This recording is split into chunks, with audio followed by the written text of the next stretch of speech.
So let's see the next part.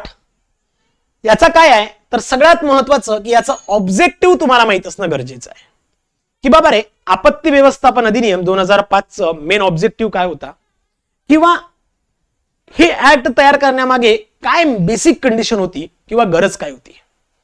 तर जर का विचार केला तर या ऍक्टचा जर का मेन उद्देश किंवा ऑब्जेक्टिव्ह जर बघितला तर जे काही भारतामध्ये डिझास्टर मॅनेजमेंटसाठी जी काही प्रोसेस आहे त्यासाठी एक प्रॉपर सिस्टीम तयार करणं आणि डिझास्टरचा इम्पॅक्ट शक्य तेवढा कमी करणं हा एक मेन इश्यू आहे किंवा मेन ऑब्जेक्ट होता.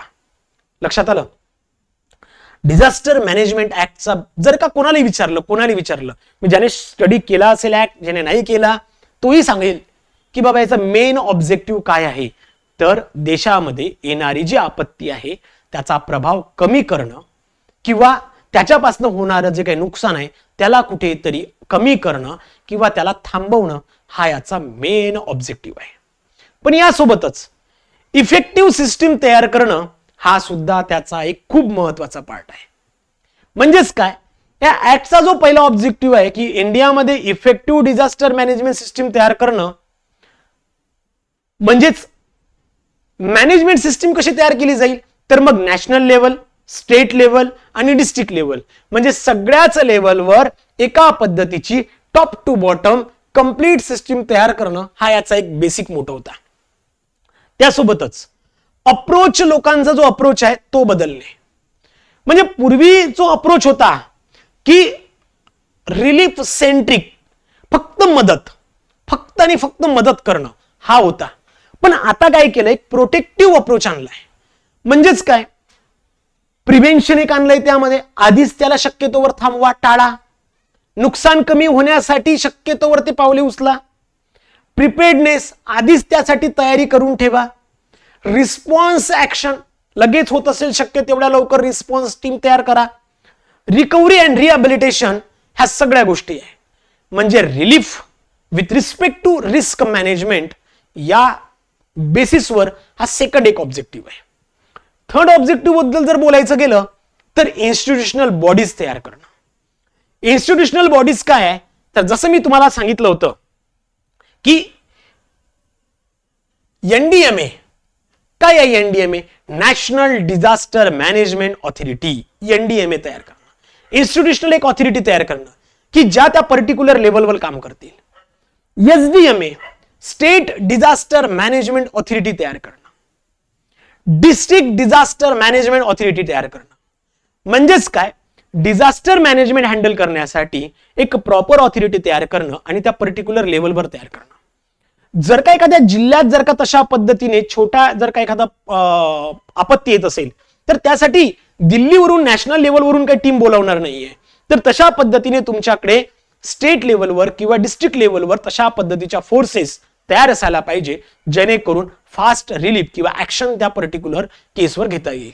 अशा पद्धतीच्या काही इन्स्टिट्यूशन तयार करणं हा याचा बेसिक उद्देश होता.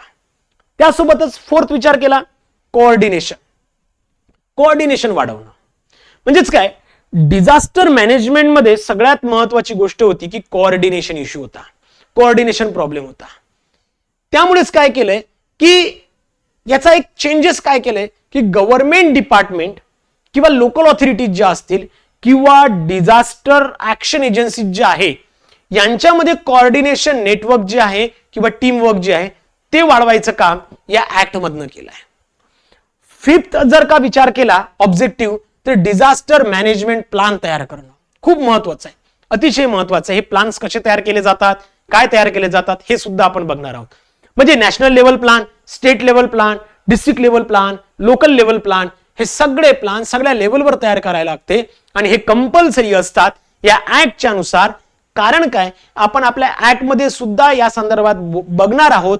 आणि जर का जे विद्यार्थी युपीएससी साठी प्रिपेअर करत असतील त्या विद्यार्थ्यांना लेटेस्ट एक्झाम मध्ये या प्लानच्या संदर्भात क्वेश्चन्स विचारले होते की लोकल लेवल प्लान किंवा डिस्ट्रिक्ट लेवल प्लान कशा पद्धतीने मेंटेन केला जातो, तयार केला जातो. म्हणजेच काय, प्लॅनिंग विदाउट काय एक्झिक्युशन नाही होऊ शकत. म्हणजे प्रॉपर प्लान तयार करा आणि त्यानंतरच तो एक्झिक्यूट करा. विदाउट प्लॅनिंग तुम्ही एक्झिक्युशन पॉसिबल नाही. सिक्स ऑब्जेक्टिव्ह जर बघितलं तर स्पेशलाइज्ड फोर्स तयार करणं, म्हणजे त्या पर्टिक्युलर डिझास्टरला, त्या आपत्तीला हँडल करण्यासाठी एक पर्टिक्युलर स्पेशलाइज्ड फोर्स असायला पाहिजे. कोणताही व्यक्ती कोणत्याही आपत्तीला हँडल करू शकत नाही. आग लागली तर फायर ब्रिगेड वालेच काम करू शकतील, त्यामध्ये कोणत्याही पद्धतीने काम केलं जाऊ शकत नाही. म्हणजेच काय, नॅशनल डिझास्टर रिस्पॉन्स फोर्स म्हणजे NDRF सारख्या टीम तयार करणं, ज्या की कोणत्याही डिझास्टरला परफेक्ट रिस्पॉन्स देऊ शकतील आणि त्यामधनं लोकांना सुखरूप बाहेर काढू शकतील, ज्यामध्ये रेस्क्यू ऑपरेशन, इमर्जन्सी रिस्पॉन्स सारख्या गोष्टी ज्या आहेत त्या चालवल्या जातील. आणि हे सर्व ऑब्जेक्टिव्ह खूप महत्वाचे आहे. त्यानंतर सेवन्थ ऑब्जेक्टिव्ह फायनान्शियल सिस्टम तयार करणे. सगळे ऑब्जेक्टिव्ह सगळेच करेक्ट आहे, पण जर का फायनान्सच नाहीये, फंडच नाहीये, तर त्या केसमध्ये मग त्या गोष्टी शक्यच होत नाही. की जर का तुमच्याकडे फंड नाही, फायनान्स नाही, तर सगळ्यात महत्वाचा जर का विषय बघितला तर डिझास्टर मॅनेजमेंटसाठी पैसा खूप जास्त महत्वाचा आहे.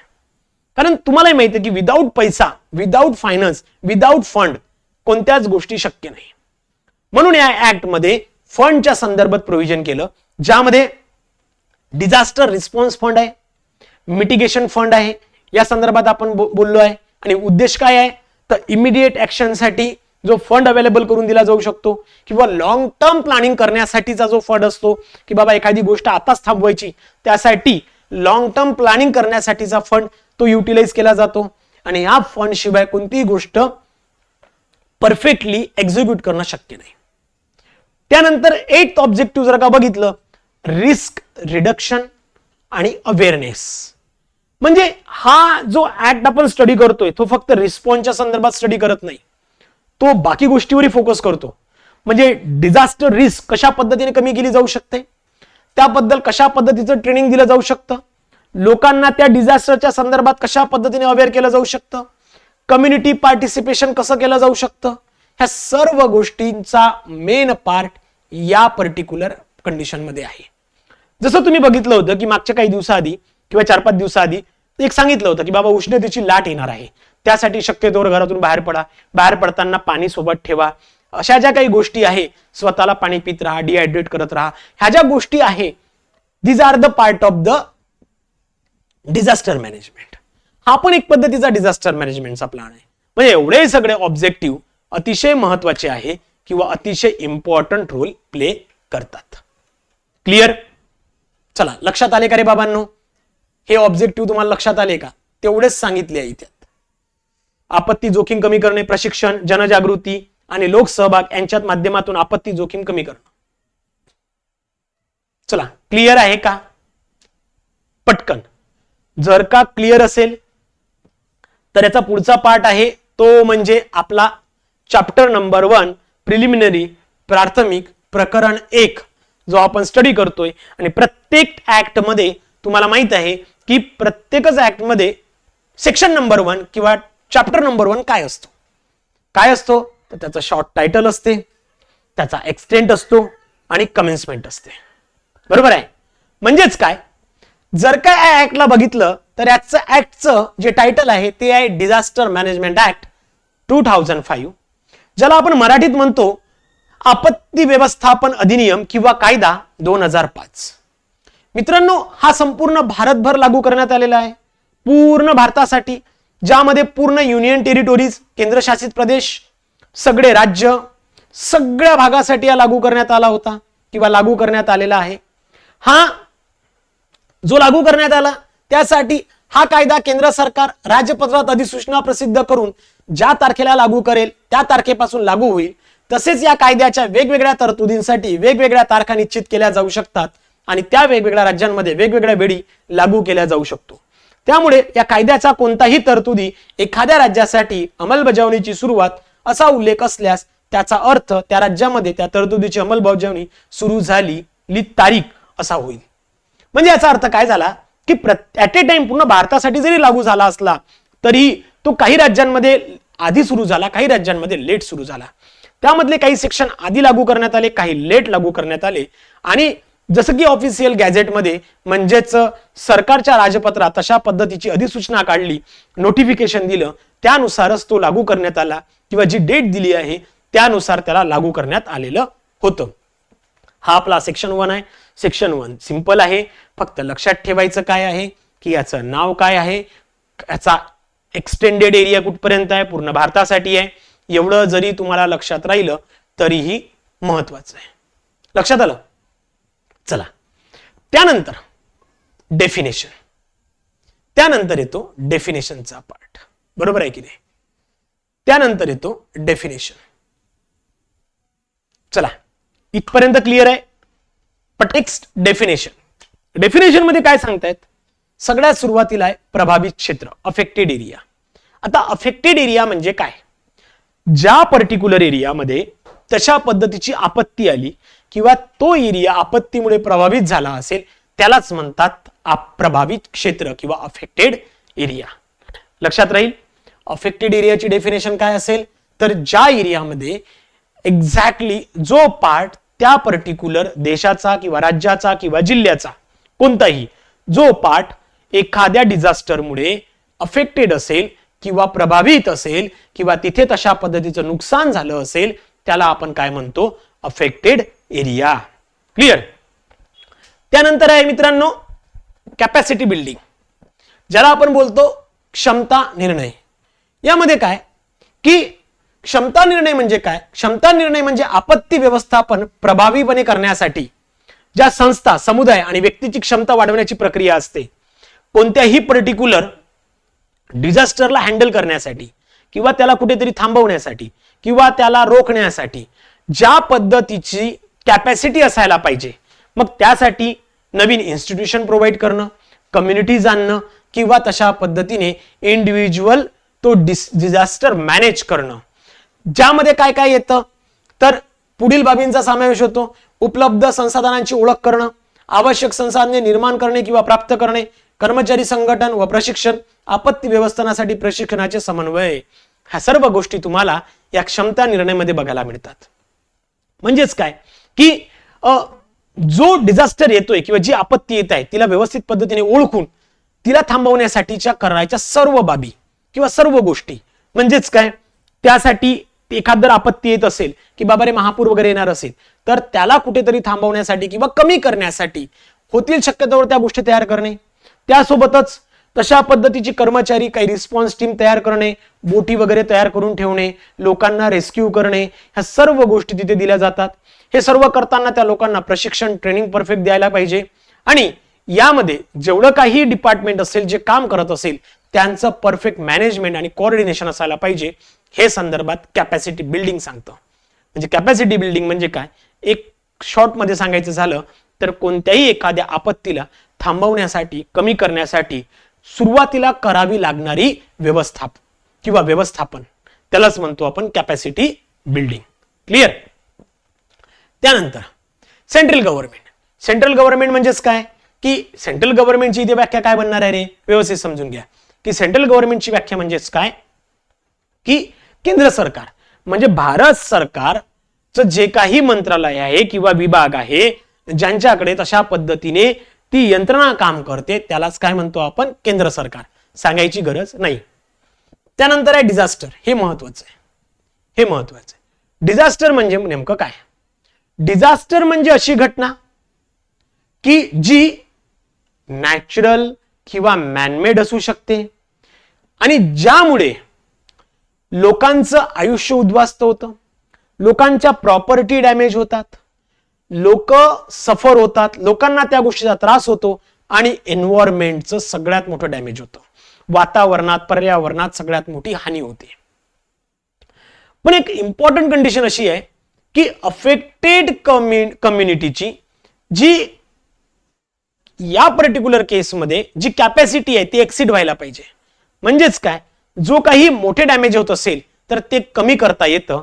हे आपल्याला डिझास्टर मध्ये सांगितलं आहे. सो डिझास्टर म्हणजे काय की नैसर्गिक किंवा मानव निर्मित कारणामुळे. आता मानव निर्मित कारण कोणते असू शकतात? आग वगैरे लागणे, चुकून फॅक्टरीमध्ये ऍक्सिडेंट होणे, इंडस्ट्रियल ऍक्सिडेंट होणे. सो दीज आर द काय म्हणू शकतो त्याला मॅनमेड कॅज्युअलिटी किंवा मॅनमेड कॅलॅमिटीज, तर ह्या पण सुद्धा डिझास्टर मध्ये येतात. क्लिअर. त्यानंतर नेक्स्ट आहे मित्रांनो आपत्ती माहिती, डिझास्टर डाटाबेस. हा डिझास्टर डाटाबेस काय असतो की कोणत्याही आपत्तीच्या संदर्भात जी काही माहिती आहे ती प्रॉपर तुम्हाला मेंटेन करावी लागते, ज्यामध्ये त्याचं पर्टिक्युलर त्या डिझास्टरचं असेसमेंट करता आलं पाहिजे, त्या संदर्भातल्या फंडचा तपशील तुमच्याकडे असायला पाहिजे, म्हणजे फंड अलोकेशन जे काही करायचं आहे त्याचे डिटेल्स असायला पाहिजे, त्याचे तुमच्याकडे रेकॉर्ड्स मेंटेन असायला पाहिजे. अशा सारख्या गोष्टी या डिझास्टर डाटाबेसमध्ये येतात, ज्यामध्ये त्याची तयारी, त्याचं हायर डॅमेज किती होऊ शकतं किंवा मॅक्झिमम नुकसान किती होऊ शकतं, त्यासाठीच्या नवीन नवीन योजना तुमच्याकडे असायला पाहिजे.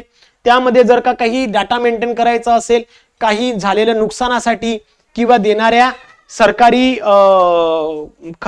खजिन्यातनं जे काही स्कीम चालवल्या जातात त्याच्या संदर्भात ह्या सर्व माहिती या डिझास्टर डाटाबेस मध्ये असणं गरजेचं आहे. त्यानंतर येतं डिझास्टर मॅनेजमेंट, आपत्ती व्यवस्थापन. या संदर्भात एक स्पष्टीकरण दिलंय, 2025 मध्ये काही दुरुस्ती करण्यात आली होती. डिझास्टर मॅनेजमेंट म्हणजे काय, तर कंटिन्युअस आणि इंटिग्रेटेड प्रोसेस आहे. ओके, डिझास्टर मॅनेजमेंट म्हणजे एक कंटिन्युअस आणि एक इंटिग्रेटेड प्रोसेस आहे. काय, तर यामध्ये सगळ्यात महत्वाची गोष्ट आहे ते प्रिव्हेन्शन, मिटिगेशन, प्रिपेअर्डनेस, रिस्पॉन्स, रिकव्हरी आणि रिहॅबिलिटेशन. म्हणजेच काय, यामध्ये जर का विचारलं तर फुल एक सायकल कव्हर होते. लक्षात येत आहे, सगळी फुल एक सायकल. प्रिव्हेन्शन म्हणजे थांबवणे, कुठेतरी त्याला कमी करणे, नुकसान कमी करणे, आधीच प्रिपेअर्ड राहणे, लगेच रिस्पॉन्स देणे, काही असेल तर त्यातनं रिकव्हरी करणे आणि लोकांना रिहॅबिलिट करणे किंवा त्या संपत्तीला, प्रॉपर्टीला रिहॅबिलिट करणे. ह्या सर्व गोष्टी तुम्हाला डिझास्टर मॅनेजमेंट मध्ये बघायला मिळतात. म्हणजेच यामध्ये सगळी फुल सायकल कव्हर होते. या संदर्भात एक लेटेस्ट अपडेट होता 2025 ला घेऊन, जो की आपण अमेंडमेंट मध्ये बघतोय. तो म्हणजे काय, यामध्ये डिझास्टर रिस्क मॅनेजमेंट रिडक्शन म्हणजे DRR, disaster risk reduction DRR पण इन्क्लूड करण्यात आलं. डिझास्टर रिस्क रिडक्शन हा एक पार्ट जो आहे डिझास्टर रिस्क रिडक्शन, ज्याला DRR असं म्हणतो, या पॉइंटला सुद्धा यामध्ये इन्क्लूड करण्यात आलं. म्हणजे हा एक इम्पॉर्टंट पॉइंट आहे. Exam point of view important आहे. या डिझास्टर रिस्क मॅनेजमेंट मध्ये काय इन्क्लूड करण्यात आलं, DRR म्हणजे काय, रिस्क कमी करणे, व्हर्नॅबिलिटी कमी करणे आणि प्रिपेअर्डनेस वाढवणे.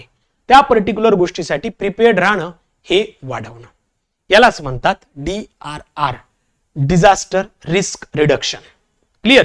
तर ह्या गोष्टी यामध्ये पुन्हा वाढवण्यात आल्या, ज्याला आपण बोलतो धोक्याच्या संपर्कात येण्याचे प्रमाण कमी करणे, लोक मालमत्ता आणि पायाभूत सुविधांची असुरक्षितता कमी करणे, ज्याला आपण व्हर्नॅबिलिटी म्हणतो, किंवा प्रिपेअर्डनेस, तयारी आधीच करणे, लवचिकता आणि प्रतिसाद क्षमता वाढवणे. लगेच आपण सगळ्याच कंडिशनसाठी प्रिपेअर्ड असायला पाहिजे, हे यामध्ये सांगितलंय. यासोबतच डिझास्टर रिस्क काय असते, डिझास्टर रिस्क म्हणजे काय, पोटेन्शियल लॉस. बघा, डिझास्टर रिस्क म्हणजे काय, पोटेन्शियल लॉस म्हणजेच काय, भविष्यात होऊ शकणारे जे नुकसान आहे किंवा त्याच्या संदर्भात सगळ्या गोष्टी आपल्याला प्रिपेअर कराव्या लागतात. यामध्ये काय काय येतं डिझास्टर रिस्क मध्ये, हजार्डस येतं, एक्सपोजर येतं, व्हर्नॅबिलिटी येते किंवा कॅपॅसिटी सारख्या ज्या गोष्टी आहे त्या सुद्धा यामध्ये येतात. लक्षात आलं. त्यानंतर आता जिल्हा प्राधिकरण काय असते, जिल्ह्याच्या योजना काय आहे, हे आपण आपल्या पुढच्या काही पार्ट मध्ये बघणार आहोत किंवा येणाऱ्या काही सेक्शन्स मध्ये बघणार आहोत. त्या संदर्भात आपण परफेक्ट गोष्टी स्टडी करणार आहोत. त्यानंतर आहे मित्रांनो स्थलांतर. स्थलांतर म्हणजे काय की तुम्हालाही माहिती आहे की इव्हॅक्युएशन किंवा स्थलांतर, ज्या वेळेला अशा पद्धतीच्या गोष्टी होत असतात त्यावेळेला त्या व्यक्तीला इकडनं तिकडे किंवा तिकडनं इकडे स्थलांतर केलं जात असतं, त्याला काय म्हणू मायग्रेट केलं जात असतं, त्यालाच म्हणतो आपण स्थलांतर. जेणेकरून येणाऱ्या आपत्तीचा त्या लोकांना दुष्परिणाम भोगावा लागणार नाही, त्यासाठी सुरक्षित पद्धतीने त्यांच्या मालमत्ताची, प्रॉपर्टीची शक्य तेवढ्या लवकर सुरक्षित जागी त्यांना स्थलांतर केलं जातं, त्यालाच म्हणतो स्थलांतर. त्यानंतर एक्सपोजर, संपर्क ज्याला बोलतो. संपर म्हणजे काय? धोक्याच्या क्षेत्रात असलेलं पुढील साधने किंवा घटक, लोकसंख्या, इमारती, पायाभूत सुविधा, आर्थिक क्रिया, नैसर्गिक साधने. इम्पॉर्टंट नाहीये, नाही लक्षात ठेवलं तरी चालते. एक्सपोजर म्हणजे काय? ज्या पर्टिक्युलर धोक्यामुळं ज्या गोष्टींचं नुकसान होऊ शकते त्याला आपण काय बोलतो? एक्सपोजर असं बोलतो. त्यानंतर आहे हजार्डस. धोका ज्याला बोलतो हजार्डस. हजार्डस म्हणजे काय? अशी घटना किंवा प्रोसेस जी नुकसान करू शकते, ज्यामध्ये लोकांचे जीव जाऊ शकतात, लोकांना इंजुरी होऊ शकते, प्रॉपर्टी डॅमेज होऊ शकते, एन्व्हायरमेंटल डॅमेज होऊ शकते, त्यालाच आपण काय म्हणतो? हजार्डस. आता यामध्ये हजार्डस काय असते रे?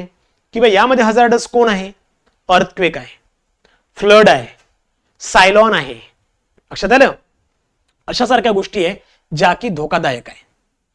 त्यानंतर नेक्स्ट आहे हाय लेवल कमिटी, उच्चस्तरीय समिती. हा जो पार्ट आहे आपण आपल्या पुढच्या पार्ट मध्ये बघणार आहोत किंवा काही सेक्शन मध्ये बघणार आहोत की हाय लेवल कमिटी काय असतात, कशा असतात. त्यासोबत स्थानिक प्राधिकरण काय आहे, कोणते स्थानिक प्राधिकरण आहे, कशा कशाच्या यामध्ये याला इन्क्लूड केलं जातं. तर यामध्ये काय काय होतं?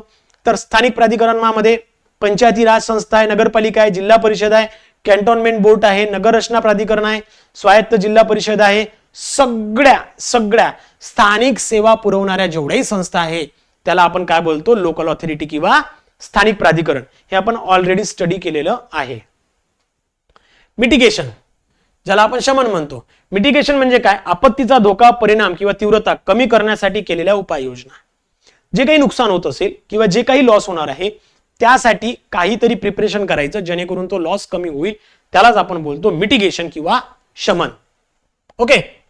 त्यानंतर येते नॅशनल ऑथॉरिटी, राष्ट्रीय प्राधिकरण. हे पण आपण सेक्शन मध्ये बघणार आहोत. त्यासोबतच राष्ट्रीय संकट व्यवस्थापन समिती, हे सुद्धा आपण आपल्या सेक्शन्स मध्ये बघणार आहोत. त्यानंतर राष्ट्रीय कार्यकारी समिती, हे सुद्धा नॅशनल एक्झिक्युटिव्ह कमिटी, हे सुद्धा आपण आपल्या सेक्शन मध्ये बघणार आहोत, त्यामुळे इथे एक्सप्लेन करत बसत नाही. राष्ट्रीय योजना. राष्ट्रीय योजना म्हणजे काय? देशासाठी आपत्ती सारख्या ज्या काही कंडिशन असेल त्याला कुठेतरी त्याची व्यवस्था करणे यासाठी तयार केलेली जी योजना आहे त्याला आपण राष्ट्रीय योजना म्हणतो. त्या कोणत्या कोणत्या असतात ते सुद्धा आपण आपल्या पुढच्या काही सेक्शन्स मध्ये स्टडी करणार आहोत. यासोबतच राष्ट्रीय धोरण, नॅशनल पॉलिसी काय असते? ओके. तर ही नॅशनल पॉलिसी कशी तयार केली जाते, कोण तयार करते, हे आपण आपल्या पुढच्या सेक्शन मध्ये बघणार आहोत. प्रिपेअर्डनेस, पूर्वतयारी कशी केली जाते किंवा प्रतिबंध कसे असतात, पुनर्बांधणी काय असते किंवा रिकन्स्ट्रक्शन काय आहे.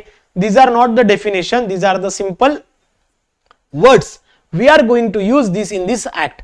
म्हणजे ज्या वेळेला आपण हा ऍक्ट स्टडी करणार आहोत किंवा पुढचे काही पार्ट बघणार आहोत त्यावेळेला ही पुनर्बांधणी कशी केली जाते, प्रतिबंध कसा घातला जातो, पूर्वतयारी कशी केली जाते कोणत्याही आपत्तीला थांबवण्यासाठी, तर त्या संदर्भातले कंडिशन्स आहे ज्या की आपण आपल्या येणाऱ्या पुढच्या सेक्शन मध्ये खूप व्यवस्थित पद्धतीने स्टडी करणार आहोत.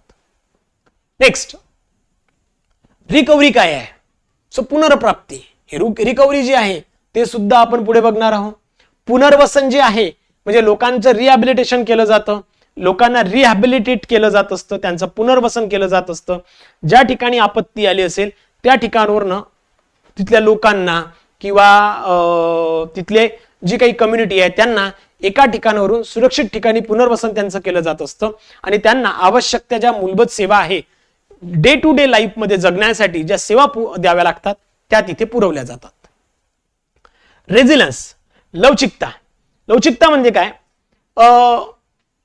एखाद्या पर्टिक्युलर डिझास्टर मुळे किंवा एखादा जर का आपत्ती येत असेल, डिझास्टर येत असेल तर त्याला कसं फेस करायचं, त्यातनं कसं ओव्हरकम करायचं, त्यातनं कसं बाहेर यायचं आणि स्वतःला सावरायचं किंवा त्या पर्टिक्युलर एरियाला पूर्ववत करायचं, या संदर्भातला जी काही कंडिशन्स आहे ज्या की असे ऍक्ट मध्ये दाखवलेले आहे त्यालाच म्हणतो आपण रेझिलन्स. रिसोर्सेस. रिसोर्सेस मध्ये काय काय येतं? तर सगळे काही रिसोर्सेस मध्ये येतं ज्यामध्ये एजन्सीज येतील, ज्यामध्ये मोठमोठ्या संस्था आहे, लोक आहे, पुरवणारे सेवा आहे, साहित्य आहे, सगळ्या गोष्टी या रिसोर्सेस मध्ये येतात. लक्षात आलं? त्यानंतर आपण बघतोय रिस्पॉन्स संदर्भात. तर रिस्पॉन्स काय आहे? रिस्पॉन्स काय आहे की ज्याही वेळेला आपत्ती आधी, ज्या वेळेला किंवा त्याच्या दरम्यान किंवा नंतर, म्हणजे सुरुवातीला किंवा ती आपत्ती चालू असताना किंवा नंतर जी मदत पोहोचवल्या जाते किंवा लोकांना तशा पद्धतीने वाचवण्यासाठी किंवा त्यांचं जे काही होणारं हे आहे, नुकसान आहे, ते कमी करण्यासाठी जो काही एक मदत केली जाते त्याला म्हणतो आपण रिस्पॉन्स. साधारणतः यामध्ये कोणत्या कोणत्या गोष्टी ऍड होतात? तर यामध्ये होतं रेस्क्यू, रिलीफ किंवा इमर्जन्सी सर्व्हिसेस, या गोष्टी यामध्ये ऍड होतात.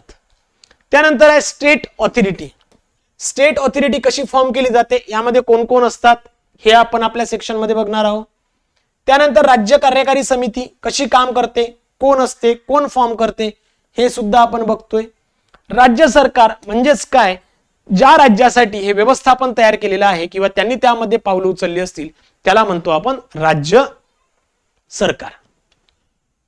स्टेट प्लॅन, राज्याची योजना. जसं राष्ट्रीय योजना होती तशीच ही राज्य योजना आहे. कशा पद्धतीने फॉर्म होते किंवा कशा पद्धतीने तयार केली जाते हे या पर्टिक्युलर केसमध्ये सांगितलेलं आहे. यासोबतच शहरी प्राधिकरण. शहरी प्राधिकरण म्हणजेच काय, शहरामध्ये जी काही आपत्ती येत असेल त्या आपत्तीला हँडल करण्यासाठी एक पर्टिक्युलर ऑथॉरिटी स्थापन केली जाते. ते डिझास्टर मॅनेजमेंट ऑथॉरिटी फॉर्म केली जाते. त्याला आपण काय म्हणतो, शहरी आपत्ती किंवा अर्बन ऑथॉरिटी म्हणतो. शहरी योजना, ही शहरी योजना किंवा अर्बन प्लॅन कसा तयार केला जातो हे सुद्धा आपण आपल्या पुढच्या काही लेक्चरमध्ये बघणार आहोत किंवा सेक्शन मध्ये बघणार आहोत. त्यानंतर व्हल्नरॅबिलिटी, असुरक्षितता म्हणजेच काय, जसं आपण बघितलं की नॅचरल किंवा मॅनमेड दोन्ही केसमध्ये जी आपत्ती येते त्यापासून जी असुरक्षितता जाणवत असते, म्हणजेच काय की सामाजिक, आर्थिक, पर्यावरणीय किंवा भौतिक परिस्थितीमुळे आपत्तीचा परिणाम अधिक होण्याची शक्यता, एका पद्धतीची आपण त्याला भीती म्हणतो. So this is the vulnerability. Okay, चला, आय होप सो इथपर्यंत तुम्ही क्लिअर आहे, परफेक्ट आहे का? एवढ्या डेफिनेशन समजल्या का? आपल्या पूर्ण नोट्स मध्ये व्यवस्थित पद्धतीने दिलेल्या आहेत.